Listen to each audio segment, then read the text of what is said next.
တတော့အသုံးပြုသူစကျူယာဒီဆိုတဲ့လူတယောက်ဟာဂျော်ဂျီယာပြည်နယ်စဗန်နာမြို့ကတင်ချိုင်းတစ်ခုမှာညအချိန်တင်ချိုင်းကူဆောင်တဲ့အလုပ်ကိုလုပ်ကင်နေပါတယ်။ဒီတင်ချိုင်းဟာအစိမ်းရောင်မီးရှံတွေနဲ့နှဆိုးတွေရှိတယ်လို့နာမည်ကြီးတဲ့နေရာတစ်ခုဖြစ်ပါတယ်။ဒီအလုပ်ဟာသူ့အတွက်စိတ်လှုပ်ရှားစရာကောင်းတယ်လို့ကြောက်စရာလည်းကောင်းတယ်လို့ဆိုပါတယ်။တရားမှာတော့သူကြုံတွေ့ခဲ့ရတဲ့အဖြစ်အပျက်တွေကိုတတော့မှတင်လိုက်ပါတယ်။ဘာတွေတွေ့ကြုံလိုက်ရလဲဆိုတာတော့ So I'm actually hearing something banging on the door. I'm hoping I'm going to catch it.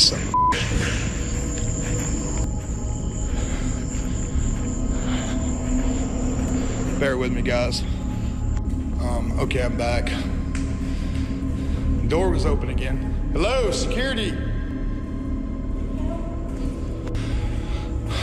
Okay. I don't know how the hell they keep opening these. Hello.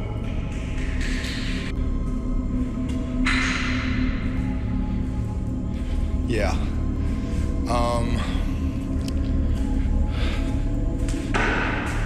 Hey, you need to come out. I'm not playing anymore. I don't know where the hell these people are or where.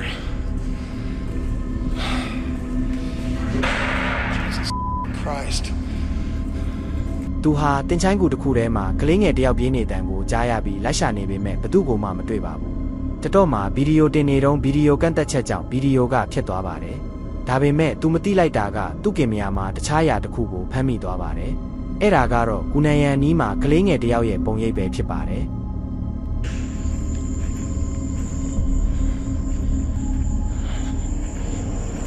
Bear with me, guys. All right, guys. There was somebody standing in the corner. I just saw that when my video uploaded, and what the The lights are flickering on and off. Hang on a second, guys. So, don't know what the hell is going on here, but I'm about to check this out. Okay, guys. I'm really not sure what's going on here. Nope. Yeah, I'm done. This is some spooky going on here. Nope. This is why my security officer quit. Just so y'all can be witness here. I'm checking all this. I'm getting the hell out of here. This is my day off. I hear leaves crickling. Nope. There was a kid standing. Somebody was standing right over here. When I walked right past them to the left. ဒါဟာတင်ချိုင်းကူထဲမှာရှိနေရဲ့မကျွတ်လွတ်သေးတဲ့နာနာဘဝတစ်ကောင်ရဲ့ပုံရိပ်လားလူစိတ်ဝင်စားအောင်လုပ်တာလားဆိုတာတော့သူကိုယ်တိုင်ကလွဲပြီးဘယ်သူမှမသိနိုင်ပါဘူးခင်ဗျာရက်တဲ့အသုံးပြုသူနီမက်လိုက်ကသူ့ညင်မလေးနဲ့ပတ်သက်တဲ့ထူးဆန်းတဲ့ဖြစ်ရပ်တစ်ခုကိုမျှဝေထားခဲ့ပါတယ်လွန်ခဲ့တဲ့နှစ်တွေကသူ့ညင်မလေးမှာဒိုယာဆိုတဲ့အယုတ်တစ်ခုရှိခဲ့ပါတယ်အဲ့ဒီအယုတ်ဟာအီလက်ထရောနစ်နည်းပညာသုံးထားတဲ့အတွက်လှုပ်ရှားပြောဆိုနိုင်ပါတယ်သူ့ညင်မလေးကအယုတ်ကိုဘသွားယူသွားတတ်ပါတယ်ဒါပေမဲ့သူတို့မိသားစုဟာငွေကြေးခက်ခဲတွေကြုံတွေ့နေရပြီးအယုတ်အတွက်ဘက်ထရီတွေကိုအမြဲလဲပေးဖို့မတတ်နိုင်ခဲ့ပါဘူး။ဒါကြောင့်သူတို့ဟာအယုတ်ထဲကဘက်ထရီတွေကိုထုတ်ပစ်လိုက်ပါတယ်။ဒါပေမဲ့ထူးဆန်းတာကဘက်ထရီမပါတဲ့အယုတ်ဟာဆက်လက်လှုပ်ရှားနေတာပဲဖြစ်ပါတယ်။ဒီနေ့မှာသူ့မေကသူ့ညင်မအယုတ်နဲ့အတူတချင်းဆိုကစားနေတဲ့ဗီဒီယိုတစ်ခုရိုက်ကူးခဲ့ပါတယ်။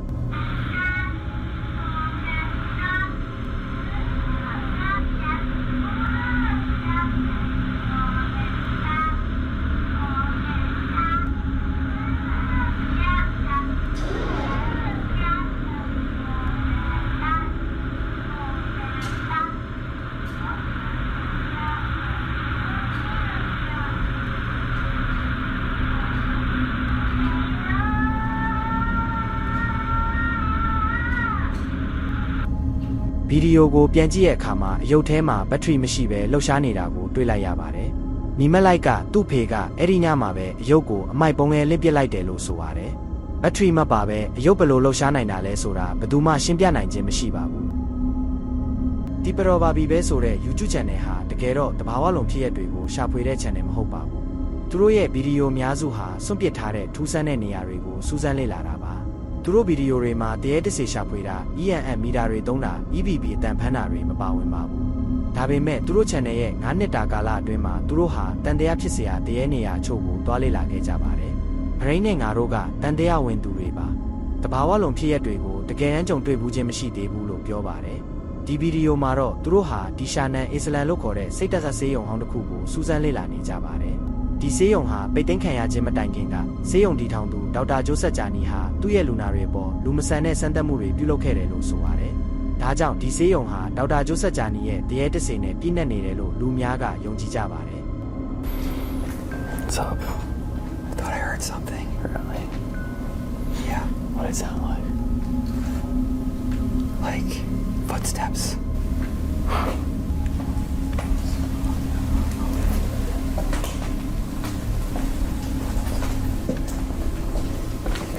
I mean, we've already been all through here. I know. And didn't see any.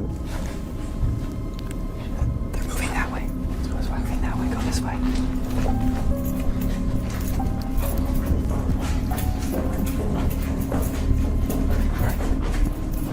All right, let's get out of here. It's the basement. Yeah, okay. Okay, this way. There's this way, right? Yeah. Can't know where this door light. Okay. သူဟာဆေးရုံထဲမှာလမ်းလျှောက်နေတဲ့အတန်တွေလူနာတွေကိုချီနှောင်ခဲ့တဲ့တန်ကြိုးတွေကိုဆွဲတန်တွေကိုကြားရတယ်လို့လည်းဆိုကြပါတယ် That was a person? I don't know. It's like banging.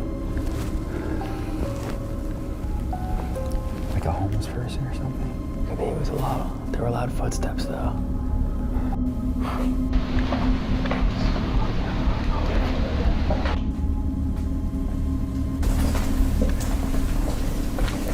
I mean, we've already been all through here. I know. And didn't see any.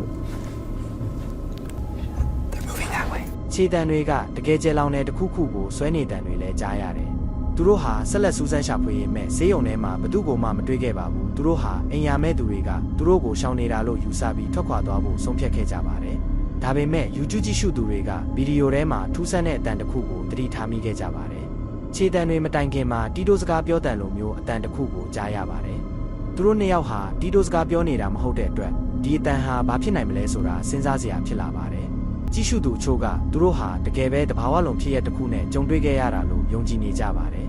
ဒီထူးဆန်းတဲ့ဖြစ်ရပ်ကိုတိုက်ခန်းတစ်ခုရဲ့မန်နေဂျာကမျှဝေထားတာပါသူမကသူမရဲ့ရုံးခန်းတကားတွေသူတယောက်တည်းအလုပ်လုပ်နေတဲ့အချိန်မှာဖွင့်တန်ပိတ်တန်တွေမကြာခဏကြားရတယ်လို့ဆိုပါတယ်ပိုပြီးထိတ်လန့်စရာကောင်းတာကသူမသားလေးအလုပ်ကိုလာလဲတဲ့အခါသူဟာစူးစမ်းလေးလာဖို့ထွက်သွားပြီးငိုယိုပြီးအော်ဟစ်ပြန်လာခဲ့တယ်လို့ဆိုပါတယ်သူပြောပြတာကတခုခုကငါနာမည်ကိုတီတိုးခေါ်နေတယ်တဲ့တိုက်ခန်းမှာနေထိုင်သူတွေကလည်းအလားတူထိတ်လန့်စရာအဖြစ်အပျက်တွေကိုမကြာခဏကြုံတွေ့ရတယ်လို့ပြောကြပါတယ်ဒီနေ့မှာတော့သူတို့ဟာတိုက်ခန်းရဲ့ကင်မရာမှာတကယ်ထူးဆန်းတဲ့အရာတစ်ခုကိုဖမ်းမိခဲ့ပါတယ်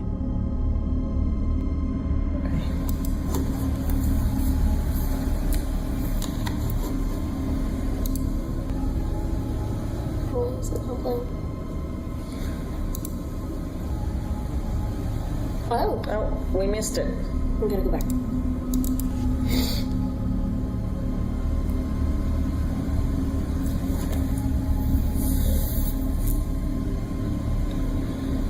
It was at 121, right? I think so.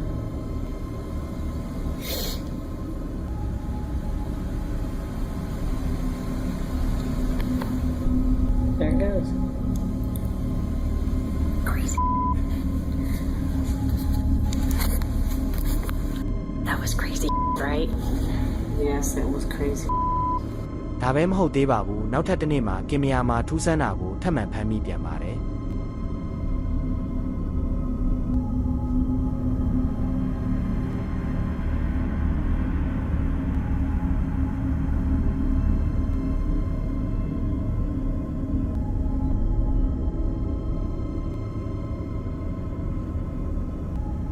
ဒီတစ်ခါမှာတော့တကားဝမှာမောင်တဲ့အရာတစ်ခုပေါ်လာပြီးအခန်းထဲကနေတစုံတစ်ခုထွက်သွားသလိုမျိုးပျောက်ကွယ်သွားပါတယ်။တိုက်ခန်းမန်နေဂျာကဒီအဆောက်အဦဟာအသစ်ဆောက်လုပ်ထားတာဖြစ်ပြီးဘာသမိုင်းကြောင့်မှမရှိဘူးလို့ဆိုပါတယ်။ဒါပေမဲ့ဒီထူးဆန်းတဲ့ဖြစ်ရပ်တွေဟာဆက်လက်ဖြစ်ပွားနေသေးပါ။ဒီတိုက်ခန်းမှာတရေတစေတွေရှိနေတာလားဒါမှမဟုတ်တခြားအရာတစ်ခုခုလားဆိုတာကိုပရိသတ်ကြီးတို့ကဘယ်လိုထင်မိပါသလဲ။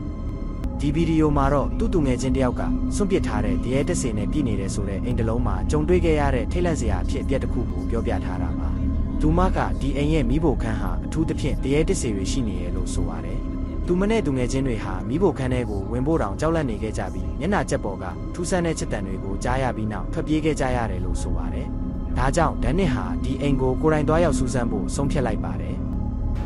Mene je samo strah da mene neko ne dočeka iza zida i klepi me po glavi. Šta?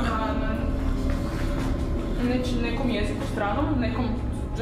nekom demonskom, nešto piše. A ja bi dole. Ok, ovo je zabranjen, ali ovo ne znam šta piše. Ja bi dole, da me pusti. Eli... Dajmo gore. Ne,